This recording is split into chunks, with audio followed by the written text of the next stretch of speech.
जय मसीह की अजीजों, HP Christian story 0.8 पर आप सभी का स्वागत है। मेरा विश्वास है कि आज की ये मसीही कहानी संदेश आपके जीवन में एक बड़ी आशीष लेकर आएगा। परमेश्वर का वचन कहता है कि जो उसे खोजते हैं वे किसी भी भली वस्तु से वंचित नहीं रहते। तो चलिए आज के इस आत्मिक सफर को शुरू करें। खामोश प्रार्थना और खुला हुआ द्वार। पहाड़ी इलाके के एक छोटे से गांव में रूथ नाम की एक विधवा स्त्री रहती थी। उसका घर मिट्टी और पत्थरों से बना था। पति की मृत्यु के बाद उसका जीवन मानो रुक सा गया था। उसके साथ उसकी 10 साल की बेटी हन्ना रहती थी, शांत, समझदार और अपनी उम्र से ज्यादा परिपक्व। रूथ रोज सिलाई का काम करके गुजारा करती थी। मेहनत बहुत थी, आमदनी बहुत कम। कई बार ऐसा होता कि माँ बेटी आधा पेट ही सो जाती। फिर भी रूथ हर रात सोने से पहले बाइबल का छोटा सा हिस्सा पढ़ती और धीमे स्वर में प्रार्थना करती।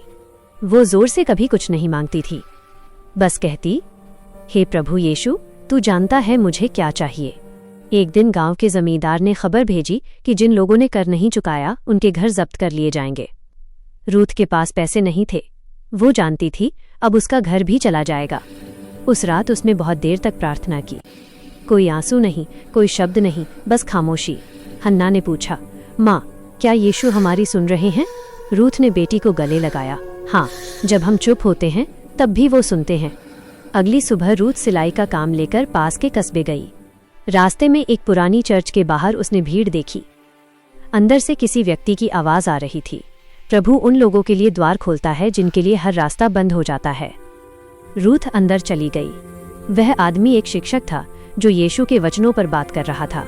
उसकी बातें रूथ के दिल को छू गईं। सभा के बाद उस शिक्षक ने कहा, अगर किसी को काम की जरूरत हो तो चर्च को बताइए। रूथ ने झिझकते हुए अपनी बात रखी। चर्च के लोगों ने उसे कस्बे के एक स्कूल में सिलाई सिखाने का काम दिला दिया। पहली बार उसे नियमित आमदनी मिलने लगी, लेकिन परीक्षा अभी खत्म नहीं हुई थी। कुछ महीनों बाद हन्ना बीमार पड़ गई। डॉक्टर ने कहा, इलाज महंगा है। रूथ के हाथ कांपने लगे। पुराना डर लौट आया। उस रात रूथ ने फिर वही खामोश प्रार्थना की। कोई सवाल नहीं, कोई शिकायत नहीं। अगले दिन स्कूल की प्रिंसिपल ने बुलाया। उन्होंने कहा, रूथ, किसी ने हन्ना के इलाज का खर्च चुपचाप जमा कर दिया है। रूथ अवाक रह गई। किसने? प्रिंसिपल मुस्कुराई। किसी ने नाम नहीं बताया। रूथ की आंखों से आंसू बहने लगे। वो जानती थी यह किसी इंसान का नहीं, प्रभु का उत्तर था। हन्ना ठीक हो गई। माँ बेटी का जीवन धीरे धीरे स्थिर होने लगा। रूथ अब चर्च में दूसरों के लिए सिलाई सिखाने लगी। एक दिन हन्ना ने कहा, माँ, यीशु हमारे घर क्यों नहीं आए? रूथ मुस्कुराई। आए थे बेटा, जब दरवाजा खुला। उस पुराने कच्चे घर में अब भी बहुत सादगी थी, लेकिन दिल में डर नहीं था।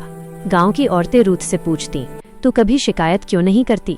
रूथ कहती, क्योंकि मुझे भरोसा है खामोश प्रार्थना भी प्रभु तक पहुंचती है। समय बीता। जमींदार की जगह नया अधिकारी आया जिसने पुराने कर माफ कर दिए। रूथ का घर बच गया। एक शाम रूथ ने खुले दरवाजे से बाहर देखा। ठंडी हवा चल रही थी। वो बाइबल खोलकर पढ़ने लगी। मांगो तो तुम्हें दिया जाएगा, ढूंढो तो पाओगे, खटखटाओ तो तुम्हारे लिए द्वार खोला जाएगा।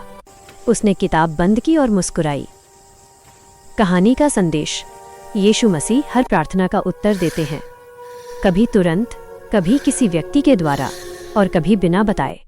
विश्वास का मतलब ऊंची आवाज नहीं, बल्कि शांत भरोसा है। अगर आज आपके जीवन में भी सब दरवाजे बंद लग रहे हैं तो याद रखिए, एक द्वार अभी भी खुल सकता है।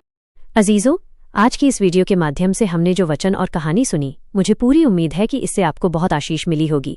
अगर आप प्रभु यीशु मसीह के वचनों और ऐसी ही मसीही कहानियों से लगातार जुड़े रहना चाहते हैं तो हमारे चैनल HP क्रिश्चियन स्टोरी 0.8 को अभी सब्सक्राइब करें। फिर मिलते हैं अगली वीडियो में। तब तक के लिए आप सभी को जय मसीह की।